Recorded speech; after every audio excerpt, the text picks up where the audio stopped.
everybody. I'm Carolyn Jacobs with WGBH Education. And welcome and thank you so much for joining us. This is one in a series of Jumpstart webinars that we've been running in response to all that's going on and this dramatic shift in instruction that you've all been going through. We know that many of you are dealing with extreme personal as well as professional challenges, and here at WGBH we're doing our best to reallocate staff and resources to support you as best we can. And please continue to let us know how we're doing and what we can do better. We hear from teachers, many teachers every day, and that's very gratifying. We are recording this session, and the recording link will be included in the follow-up email that will go out tomorrow. All of our recorded webinars are published on the WGBH Education YouTube channel. Please feel free to post questions in the Q&A box right under the slide. We're going to reserve the chat box for just that, chat and comments and introducing each other, but the Q&A box is viewed by two other staff members, Matul and Ethan. I really appreciate joining us, and they'll be monitoring the Q&A box and getting back to you either privately or if the question is something pertaining to everyone, they'll publicize it, and that will be in the Q&A box. Down below at the bottom of your screen, right under the chat box, is a file share box, and if you download that document, it's also a document that we will send as a link in tomorrow's email. On the document, we have lots of links to the slides tonight, a scavenger hunt, post-webinar survey, resources we're going to be showcasing, etc. If you experience any technical difficulties, and so far so good, we recommend, number one, you close out of other apps on your computer, logging back on, logging off and then back on again, refreshing your screen, joining with the Adobe app rather than in a browser. Those are all things you can try. If your audio becomes an issue and you're listening through your device, one suggestion is to call in using the 800 number. And Matul will put that 800 number in the chat box. All participants are muted, so you don't have to worry about muting your own line. So hopefully those suggestions will help, and if all else fails, just take comfort and know that we are recording. This session is hosted by WGBH and PBS LearningMedia. PBS LearningMedia is a co-production of WGBH and PBS and offers thousands of digital classroom-ready resources for pre-K to 12 across the curriculum. Resources are all standards aligned, and they include short videos, lesson plans, images, games, etc. And the focus of our session this evening, interactive lessons. Everything you're going to see this evening is available free on the website pbslearningmedia.org. We have had the question recently from people new to PBS LearningMedia if the site is only free because of the virus. No, the site has been free and will be free and has nothing to do with the terrible situation we're in now.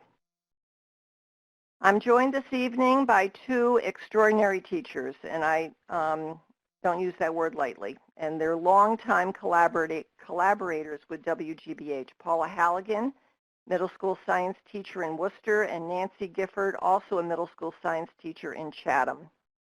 Both Nancy and Paula have acted as teacher advisors for WGBH on a variety of projects and presented with our staff at multiple conferences, and they are very experienced using interactive lessons with their students, and I greatly appreciate their willingness to pitch in for this evening.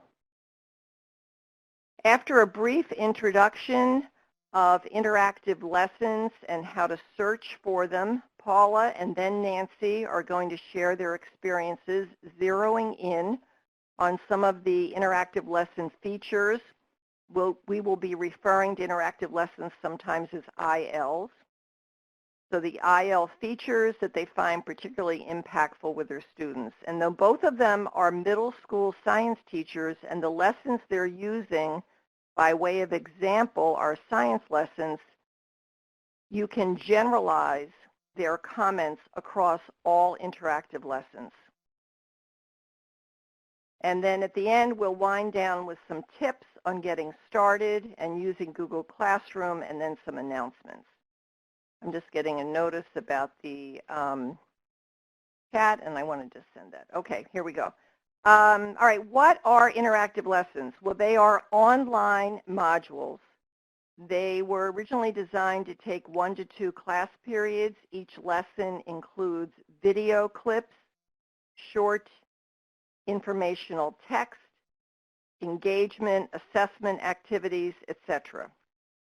ILs are available across the grades, K through 12, and across all major subject areas.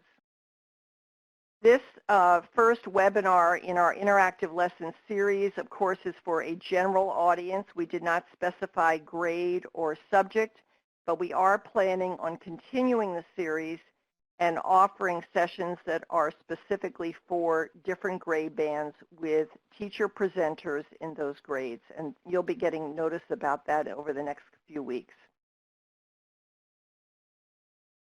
This is the engagement and activity list that you see here. Chart it, visualize it, arrange it, highlight it, match it, etc. This is kind of, I think of this as kind of a shopping list of activities that our producers draw from when they're producing the interactive lessons. So all of the interactive lessons include some of these. None of them include all of them. And Paul and Nancy will be referencing these. When you first go to PBS LearningMedia, we encourage you to sign in. So where you see my name and the red arrow at the top, Carolyn, that would be where you sign up. Free, of course, very quick, and you can sign in through Google Classroom or Facebook or just by your email. There are multiple ways of searching, but the way that I wanted to demonstrate is by clicking on subjects right at the top of the home page that you see there with the red arrow. When you click on subjects, this is what you see. And for our purposes, we're just going to go to social studies. And you can see under each of the major subject headings, there are other topics. So under science, for example, earth and space science, life, physical, etc. Social studies, civics, economics, geography, elementary, U.S. history, etc. So I'm clicking on social studies. And now in social studies, underneath the pictures that represent the topics, civics, economics, etc., I'm going to click on type. Now resource type runs the gamut from video to lesson plans, images, but I want interactive lessons. So I'm going to click on resource type and interactive lesson. You see that right here where the arrow is. And these are my search results. I'm going to choose the second one, which is the power of propaganda. And the power of propaganda, when I click on that, this pulls up what we call a resource page. I want to call attention to the Google Classroom icon right up here on the upper left. Also the outline of a heart. And then down below that, the arrow that leads to support materials and standards. So this is the resource page where you will launch the interactive lesson, but I just want to pay attention to these other elements on the resource page. So where the arrow is, I have clicked on the arrow, which fills, excuse me, not the arrow, the heart. I've clicked on the heart, and that fills it in. And that means that I have now what we call favorited this resource. When you favorite resources, they're populated in your favorites folder. This is a snapshot of my favorites folder. And you find your favorites up where your name is in the drop-down, and favorites is right under dashboard. Of course, you can't save things to favorites unless you are signed in, because then there's no account to associate your favorites with. You can see that the favorites are populated. The last one saved is at the top of your list, but you can organize your favorites alphabetically. You can arrange them by newest to oldest, lots of different ways. And note also that over here on the right, there's a notes field for you to put prompts to yourself. From favorites, and we're not going to get into this tonight. We have done this in other webinars that are recorded. You can, from your favorites, you can very easily create folders, move resources into folders, and share those folders with colleagues and students. Here are just some snapshots to give you a taste of what the titles are of the hundreds of interactive lessons that live on the site. Again, the interactive lessons are there for K-12 in all the major subject areas.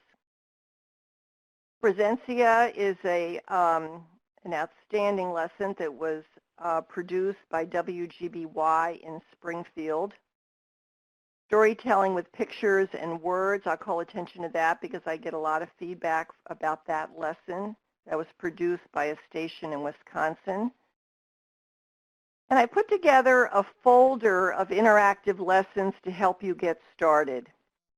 So the URL for the folder is right there, and maybe we can put that into the chat box also.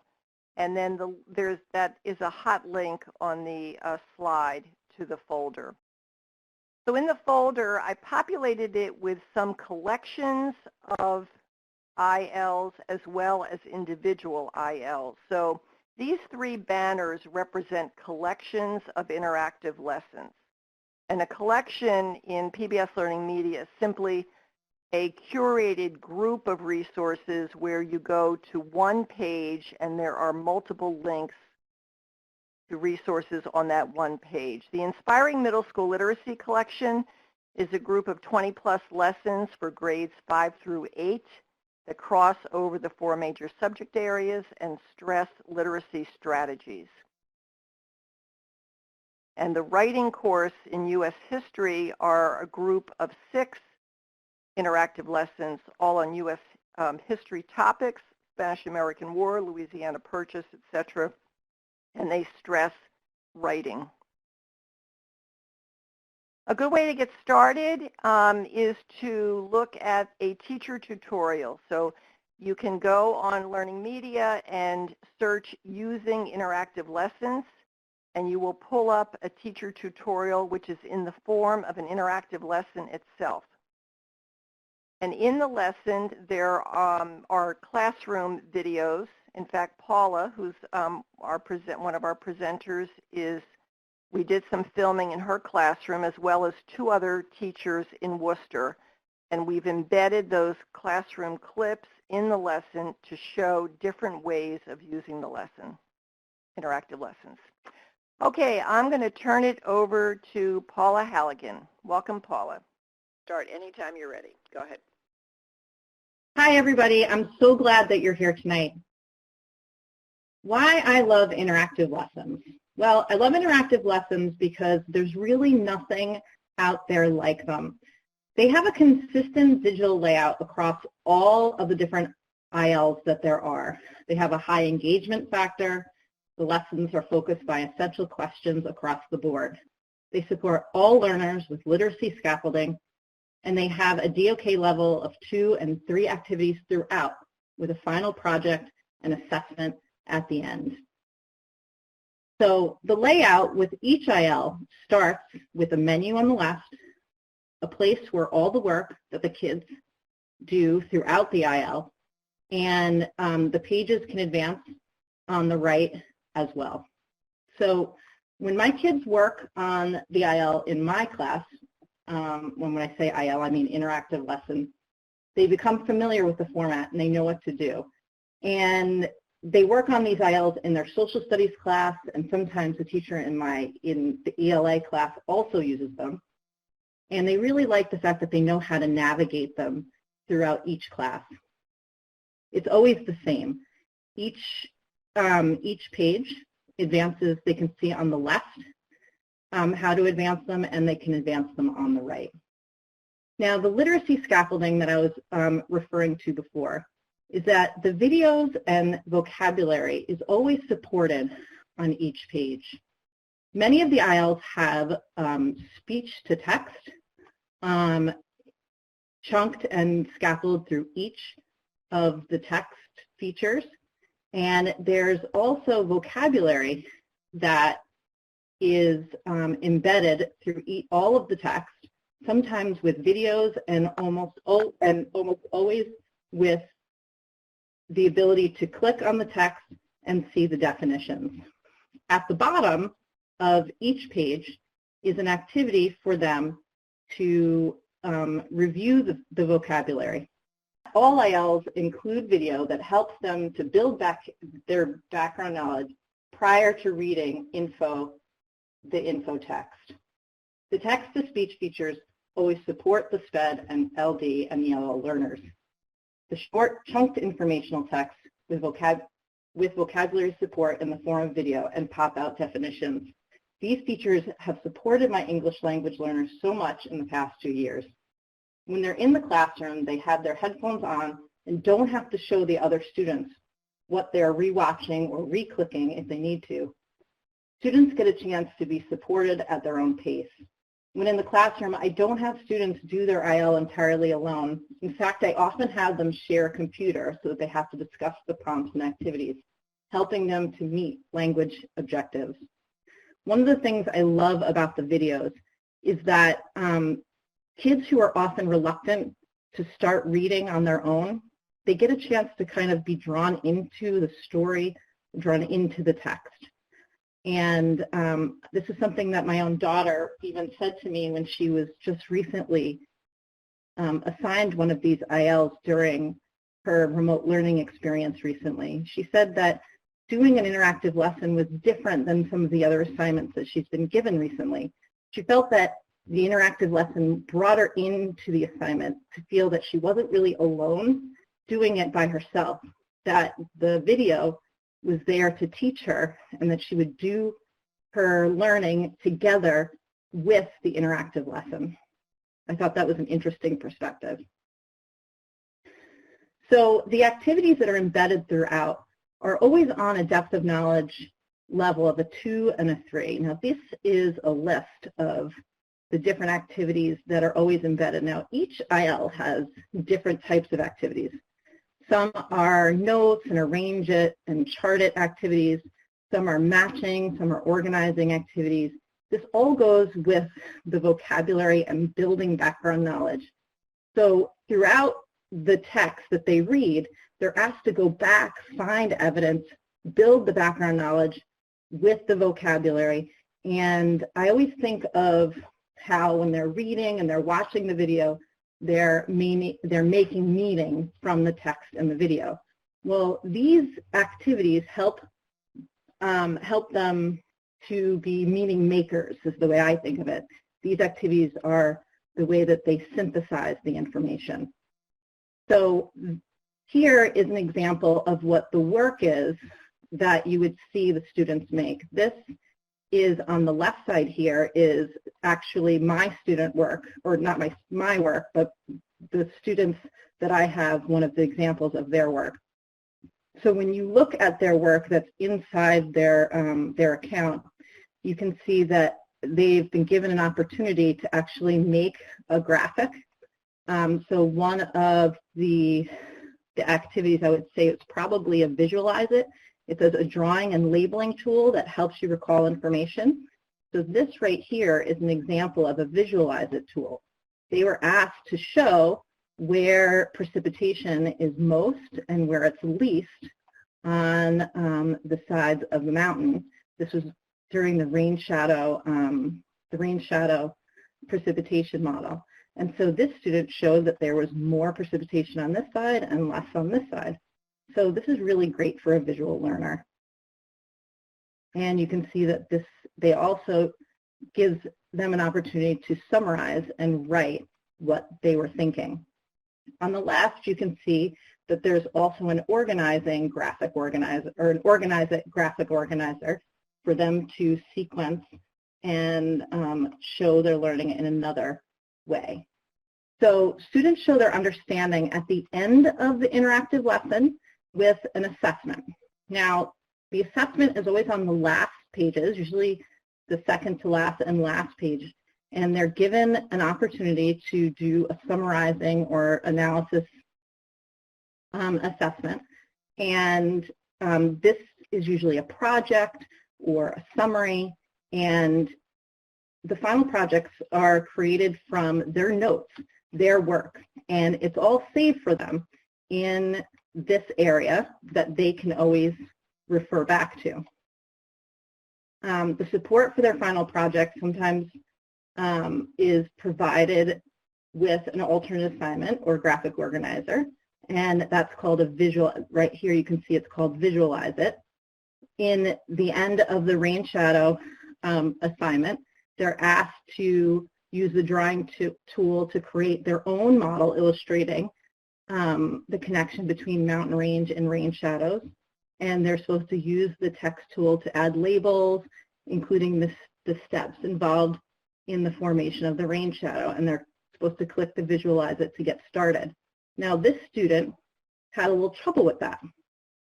So that student could go, and it says for a non-visual support for this activity, they could select the following handout. And this handout chunked and asked them some follow-up questions. This is really good for students who are on an IEP or ELL students where they need a little bit more support and scaffolding.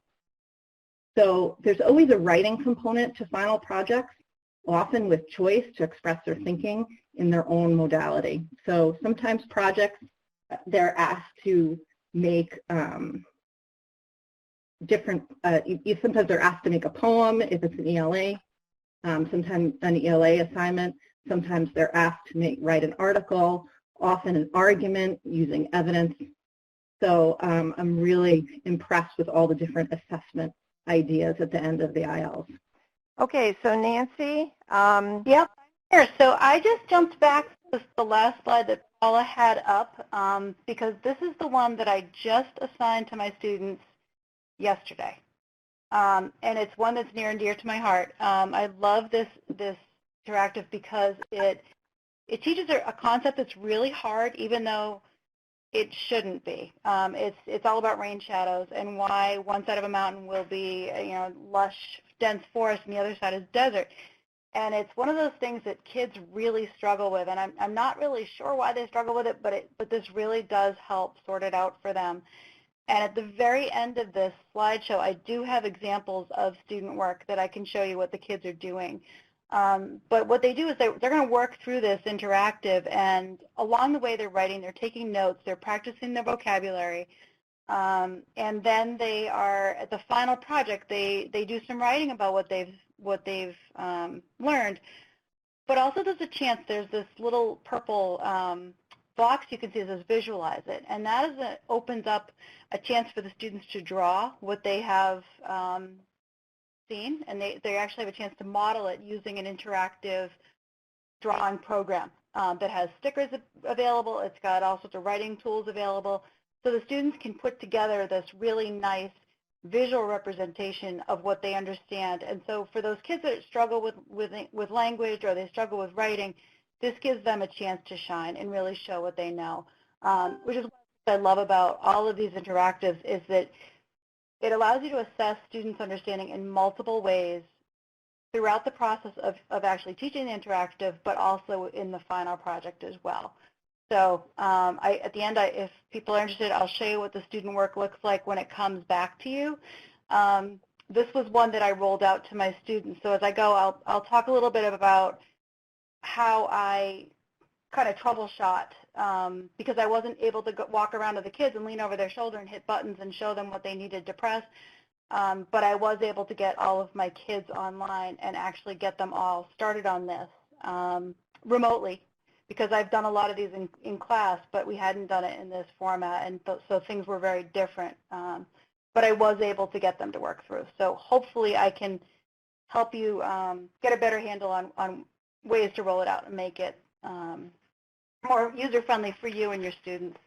But one of the things I really love about working with PBS LearningMedia and WGBH is when you're working with them, they always let you choose and highlight your favorite lessons whenever you do a presentation with them. So tonight I'm excited to share one of my favorite interactive lessons with you. Now, I've always believed that kids learn best and they remember content best when it's delivered through stories. So that old storytelling tradition, and when you're explaining things in the classroom, if you can put it into a story, the kids remember it better, and they hold on to that information.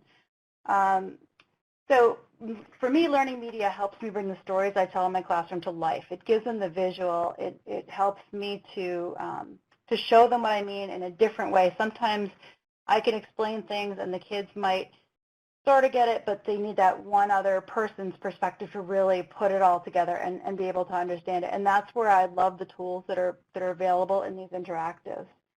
The other real advantage is it allows you to take your kids on trips around the world, and I think that's become more important than ever in the last couple of weeks while we've been transitioning to this online platform that we're all using. So the lesson I want to show you tonight I chose because it's not only covers a lot of the science standards, which is what I teach now. I teach 7th grade science. But it also includes a lot of the science and engineering practices, including modeling and arguing with evidence.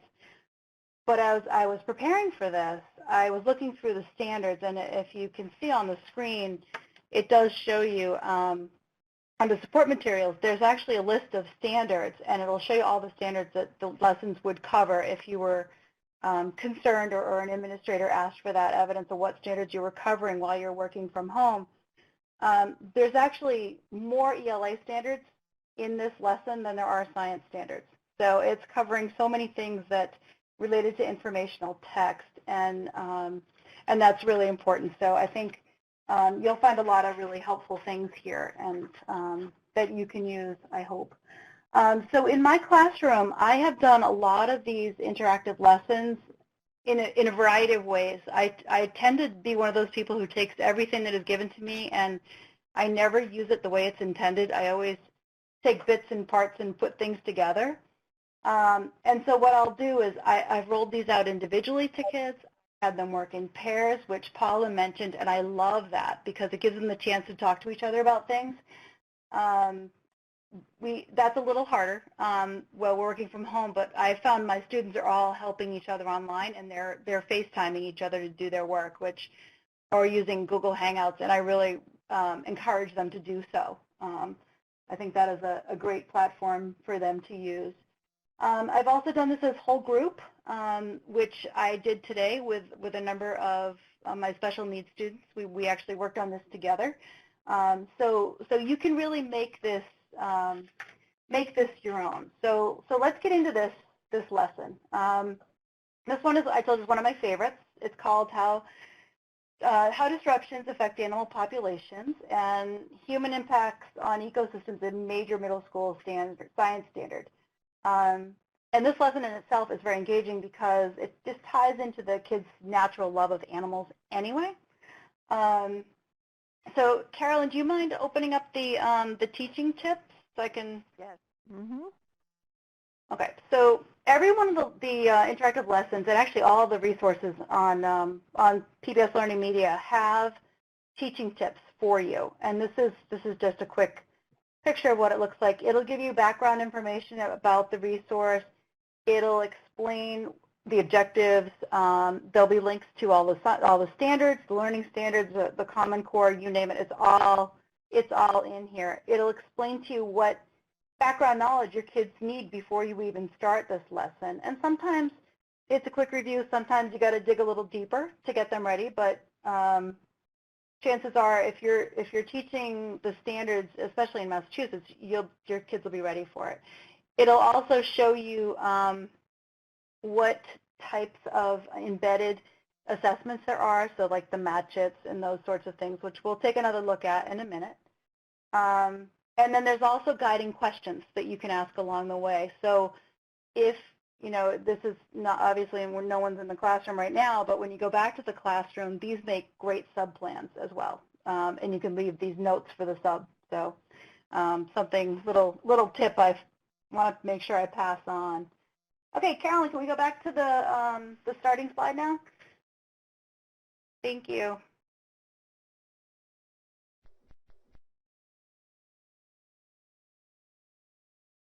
Okay, so I'm going to skip ahead here. So when you start the lesson, the kids will click this launch button, and then that will bring them to this first page. And this first page, you can see there's a menu tool, there's a place where the kids can click and see their work that they've done, and there's also a glossary. And if you notice, some of those words are highlighted in blue, and those are actually hyperlinks.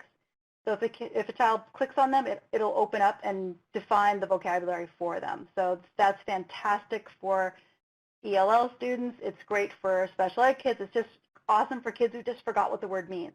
Some of the interactives also have a little speech picture of a little person talking. If the kids click on it, it will actually read to them, which is, when I showed that to my students today in the rain shadow, they were so excited because I do have some reluctant readers. And when they found out that they didn't actually have to read it, it would read it for them, they were so excited. But anyway, so Carolyn, do you mind getting ready to play that video? There's a video clip here that I wanted you to see because I think it does a really nice job of setting the tone for what this interactive is about. And it's all about telling the story. And the man who'll be speaking is actually a National Geographic photographer. His name is Joel Satori. And he's going to take the learner on a trip to visit 3 different animals in 3 very different parts of the world. And as I say this, I just realized that my geography teacher will be happy to hear that as well. So hopefully we're showing you that you can use these across many, many subject areas. So, okay, so in this first clip, Joel's going to stage. Do you want to hit play, Carolyn? Yep. Mm-hmm. Thank you. As I drive across Madagascar, it's become obvious how important it is to do what I'm doing. It's impossible not to notice the deforestation. It's absolutely everywhere. The country is literally on fire. More than half of their primary forests are gone now, and it's getting worse every year. And without the forests, the animals and even the people won't be able to survive here.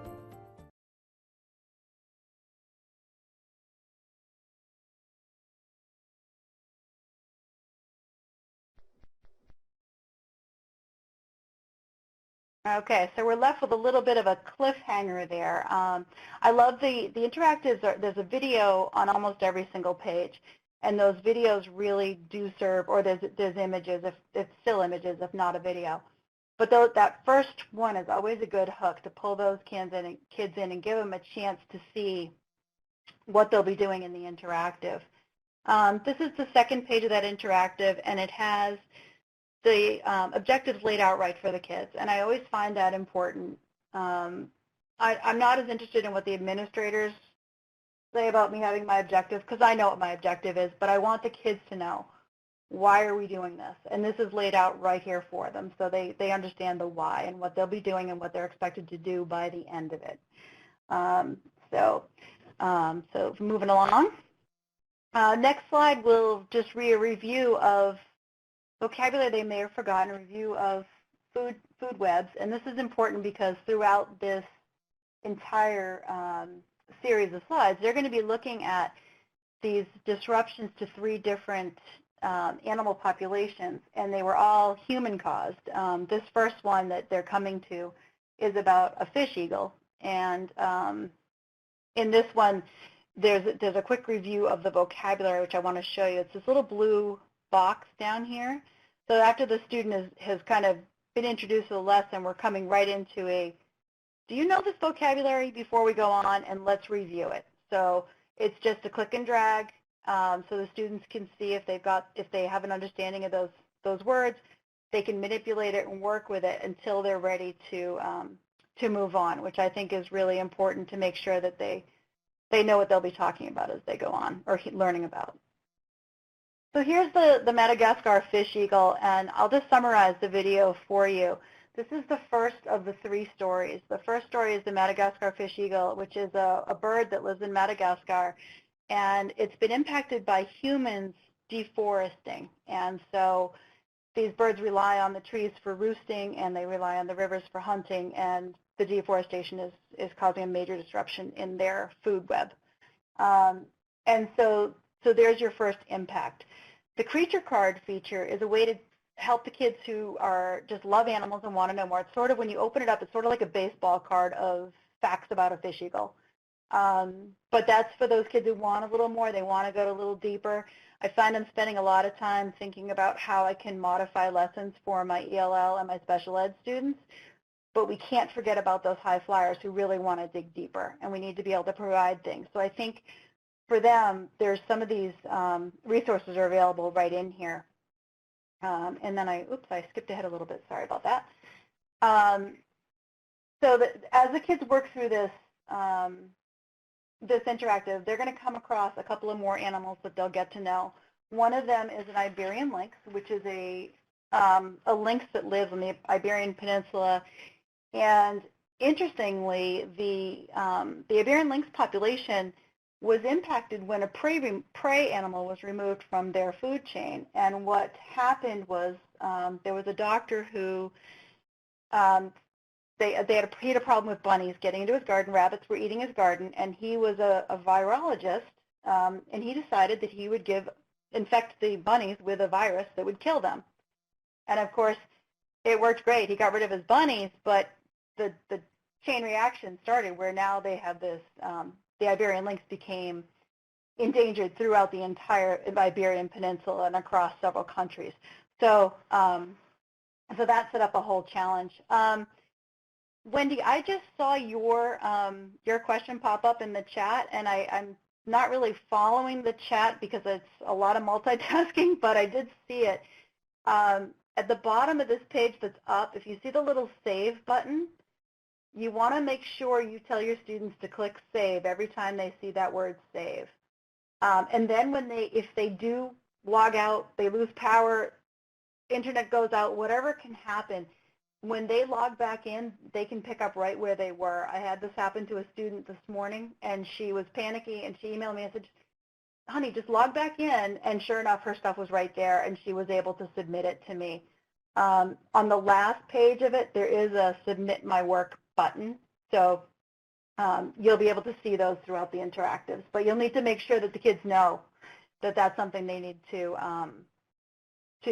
access. And so I would recommend the first time you present this to your students, if they aren't familiar with this platform, that you really take the time to walk them through, model how to do it, show them what you expect. It'll save you so much time later if you actually take that time right at the get-go to work through it. I mean, I had a student today, and we use Google Meet in my school, and he was having trouble logging on, so I told him to take control of the presenter mode. He put his screen up for me, and I talked him through exactly what to do.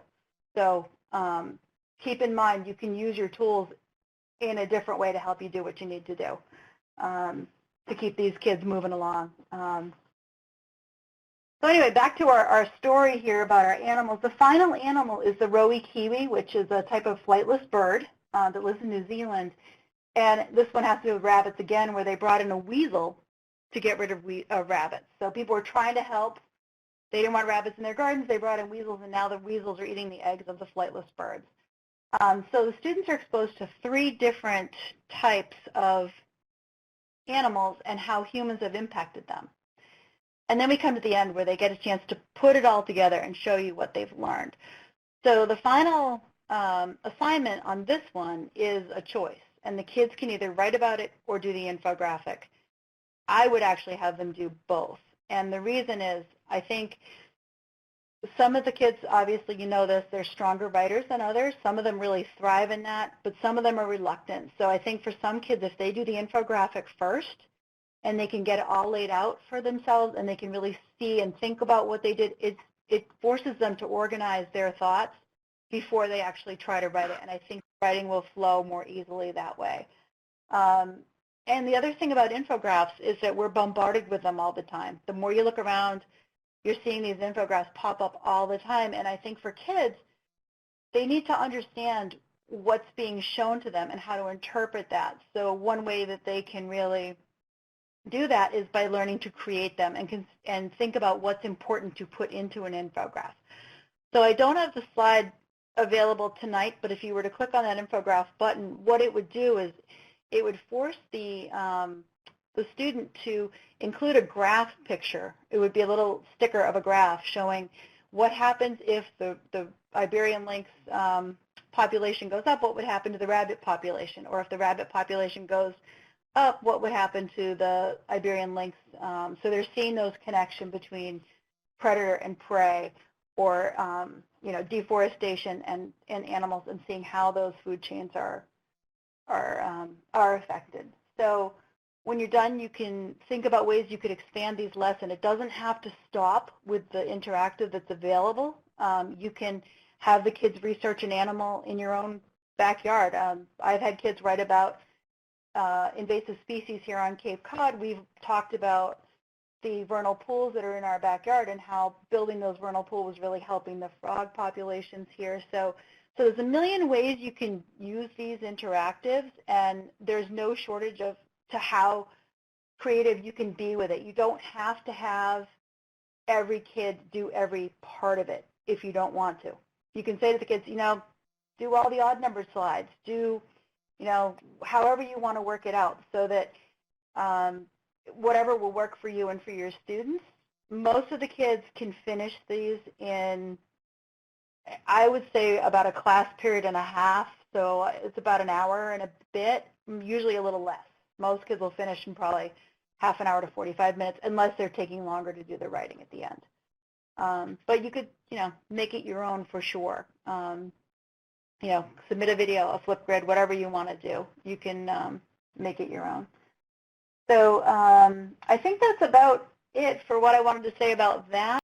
So some of the things that I've been using IL for a long time, and there's definitely some tips to get started. So when you go in, and after you've gotten your account set up in PBS LearningMedia, you want to import your Google Classroom roster before you assign students an interactive lesson. So students have to turn in their work on the interactive lesson first before the teacher can see any of their responses. So what that means is you can't see their work while they're doing it. They have to turn it in before you can see the entire IL in progression. So that can be challenging at first. It's not that big of a deal when they're in the classroom because you're watching them work. But in a remote learning situation, you do have to wait until they turn it in. So that's important to think about. You want to run through the first few pages with students before sending students to work individually. So in a remote learning situation, I would suggest making a screencast about how to use an IL before you send it out to them if you're doing this for the first time in the remote learning situation. Because learning how to use the menu and my work can be a little bit tricky.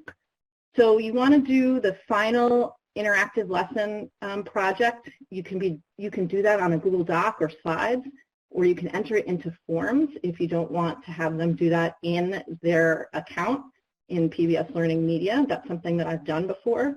I've often expanded on the final assessment that's given in the interactive lesson. There's a lot of possibilities there. You want to make sure to use the assign or share button, not the share to Google Classroom button when assigning interactive lessons. And I'm going to show you what I mean by that. So right here, when you go to an interactive lesson like the Mountains and Rain Shadows interactive lesson that I've been talking about, when you find the interactive lesson that you want to do, you want to go to assign or share. You want to skip that pretty little Google Classroom button that we like to press. That one is really good for other resources in PBS LearningMedia, but you want to go to Assign or Share for interactive lessons. And the reason for that is because we want to be able to record our student work. And so you click that button, and then this pop-up will come up. You want to click on Assign to Class, and then you'll get the opportunity to click on your classes, and then you'll go to Next, Select Students. Okay? And with that, I am going to hand this off to Carolyn. Great, and Paula, thank you so much. As you were talking, I was thinking about all of the work we've done with testing these lessons out over the years with students and the different iterations interactive lessons have gone through. And I think that is part of the reason why the engagement factor is so high, and we continue to work on improving the platform and listening to feedback. But we learned early on that we needed to keep informational text short, above the fold of the page, high interest images, lots of short video clips, etc. So I think all of that has kind of paid off, and we're really proud of the results. So thank you. I wanted to just mention a couple of other quick tips, and that is the help section on PBS LearningMedia. You can find the link at the very bottom right-hand side of the home page. And it's a very robust help menu with lots of different sections. There's a section for student accounts, Google Classroom, assigning lessons, etc. And then also this email address, learningmediasupport@pbs.org, is a way that you can get your questions answered. On the home page over here where you see on the far right-hand side, again, this is on the bottom right-hand side of the home page of PBS LearningMedia. You see the help section, and then below that in very tiny letters is Contact Us. That will take you to a short form that you fill in your name and email, but it's more efficient to just use this email address, learningmediasupport@pbs.org. The other thing I wanted to mention, and this is brand new, is that the tech team has just finalized the functionality to allow you to launch interactive lessons without being logged into PBS LearningMedia. Looks like I misspelled logging in there. And that's an important feature for people just getting started. If you haven't used the site before and you're just browsing around, again, you can search by interactive lesson, filter your search just by lessons. And then if you wanted to click through, or you wanted your students to click through without being logged in, you are now able to do that. We caution you, though, that if students start to do work without being logged into the site, there's no guarantee their work will be saved beyond that session. So when they close out of that browser window and they go back in again, there may very well not be work. But some teachers use these lessons. They're not having their students save their work throughout the lesson. Instead, they're just having them do the final project. And in that case, it might not be that important for your students to be logged in. They can just work through the lesson without being logged in and then do the final project and turn that in as you see fit. All right, I'm going to do a couple of quick announcements, and then we're going to have time to go back to some of the questions and also Nancy to show some of your student work.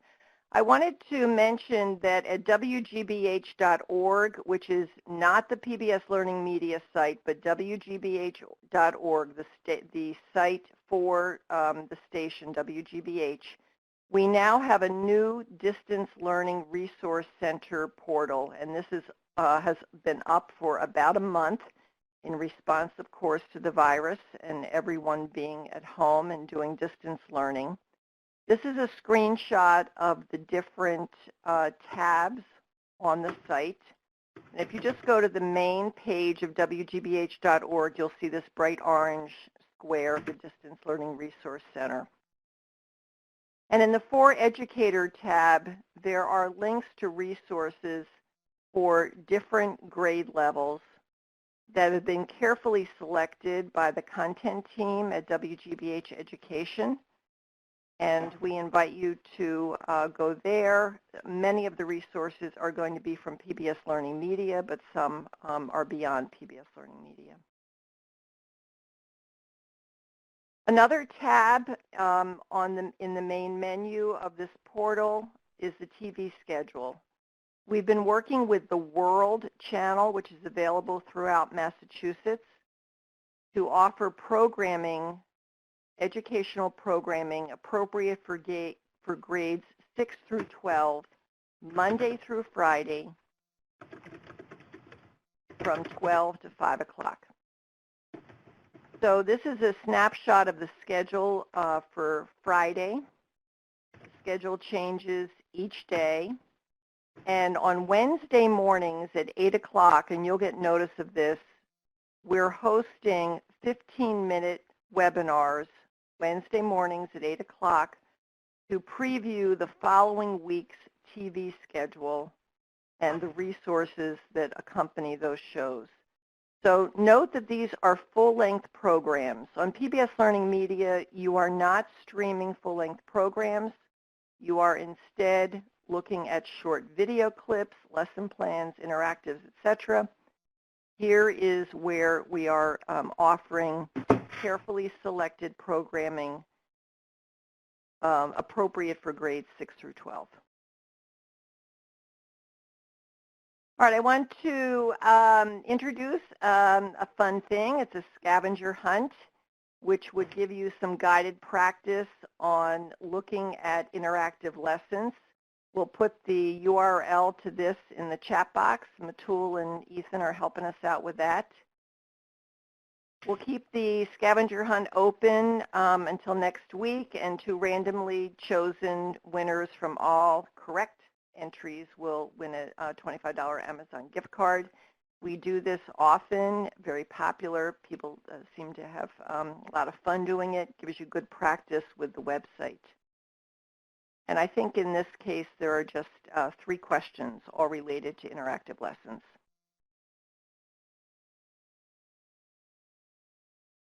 We would love if you would please complete a post-webinar survey. This is the survey link. We'll put that into the chat box also. At the end of the survey, it's not long at all, and it really helps us plan future events and let us know what we're doing right and what we can improve upon. Then at the end of the survey, you can download a certificate of participation.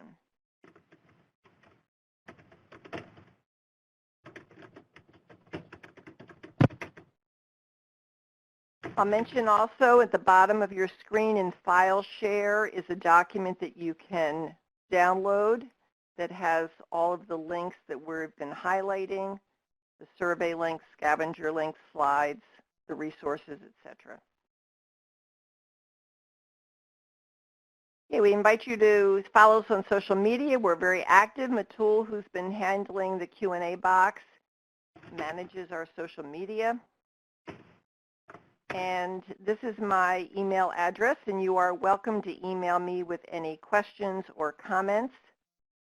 So we have about 5 minutes left, and I want to advance forward. I'm going to take a look at the chat box. Excuse me, I want to call attention. Paula, you may be able to answer this in the chat box. Nancy asked if there was an example of an inquiry-based question, and you could put that in the chat box, please. I think we've been keeping up with the other questions, which is great. Okay, Nancy, these are the slides of your showing your student work. So we have a couple minutes for you to show that. Right. So when I assigned this week. I used that Google Classroom button, and it didn't save the work to Google Classroom, but it did save it to my PBS LearningMedia account. So when Carolyn showed that first slide where you saw her name up in that upper right-hand corner, unfortunately the screenshot, it cut off my name, but your name will be up at the top right-hand side. And if you click on your name, it's going to drop down a menu that'll say favorites, assignment, it'll say like your account information, and then it has an assignments button. When you click on the assignment button, it'll open up a menu of all of the things you've assigned on PBS LearningMedia, and it'll also have the dates that you assigned them. So if you had assigned something last year, it'll still be there for you if you want to go back and look at it and compare or something, or you could delete it, but it'll save those for you.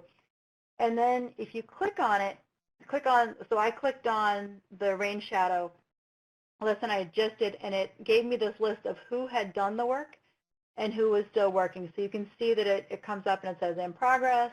It tells you when they finished it and submitted it. And then it's got the trash can, so I can get rid of it. And the little result symbol there, if you click on result, it will open it up and it will show you what the student work looks like. So here's an example of one of my students' work. This is a real average kid. She's a good student, but it doesn't come easy for her, and you can tell she worked really hard on it. The top part of this is the question that was asked. It's what do you think the climate is like on one side of the mountain versus the other side? What do you observe about the features on either side of the mountain range, and describe the patterns and similarities you see? So there's an awful lot in that question that the kid needs to think about, a lot of moving parts there. But they have a chance to write down all of their thoughts, and one of the things I like is it says, on the page, it calls them your notes. So it doesn't seem as scary, I think, to the kids. It's just, oh, these are my notes. These are my thoughts I want to come back to when I do my writing. And that's how it's presented, so it doesn't have a scary quiz kind of a feel to it. So it helps them really organize their thoughts step by step. So when they actually get to the writing at the end, it's a lot easier. And I'm going to be honest, there's been times I've run out of time and we haven't gone beyond these short writing assignments and just skip that larger one at the end. It just depends on what works for you. Here's an example of an infographic that one of the students made, and you can see she's got her forest fire on the right-hand side. She thought the desert would be on fire because she knows there's a lot of fires in deserts, so she wanted to make sure she included that.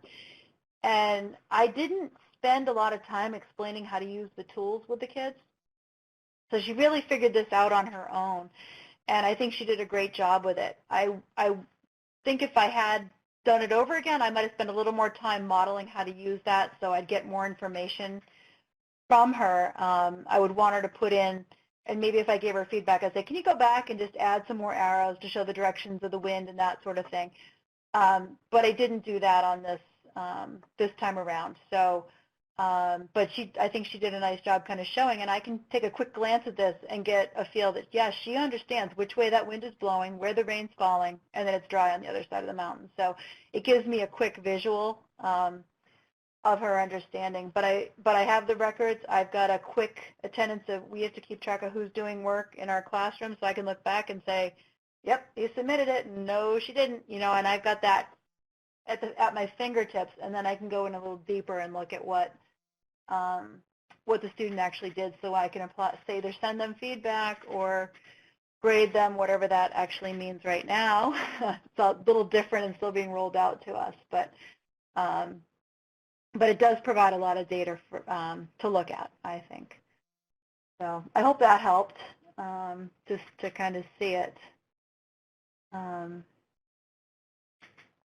Great, Nancy. Thank you very much. We're at 8 o'clock, so I want to thank Paula, who had some audio issues. But Paula, your participation was really important, and you responding to people's questions in the chat box is important, so thank you. So thank you to both Paula and Nancy and Ethan and Matul for keeping up with the Q&A box. Just a couple of housekeeping issues. We did see that there was an error in the link to the survey. So we'll go back to our research team and get the correct survey link, and that will come out to you in the email that we send tomorrow to everyone who registered. And in that email, you'll also have the recording link, which will be up on GBH Education YouTube channel sometime tomorrow. I mentioned at the beginning that this is the first in a little mini-series of interactive lesson webinars that we will be running. This was for a general audience, but we will have others for specifically different grade levels involving teacher presenters with experience in IELTS. And also, of course, I want you to go back to looking at, I'm just flipping through here, the help menu, the help section on PBS LearningMedia, which is very detailed, walking you through the steps of sharing, assigning lessons, viewing student work, etc. And I neglected to mention that Paula, who is very savvy about this, is helping us out by creating very short videos of the different steps in the process and variety of ways of making assignments and viewing student work, etc. And we'll be launching those videos, and you'll certainly get notice of that. So thank you, one and all, for joining us, and best of luck to all of us to stay healthy. We do get a transcript of the Q&A box. If we have not been able to get back to you, we will individually. And I wish you a very nice evening, and to stay well. So we'll keep the chat box open for another second or so, and then we'll wish you a good night. Thank you very much.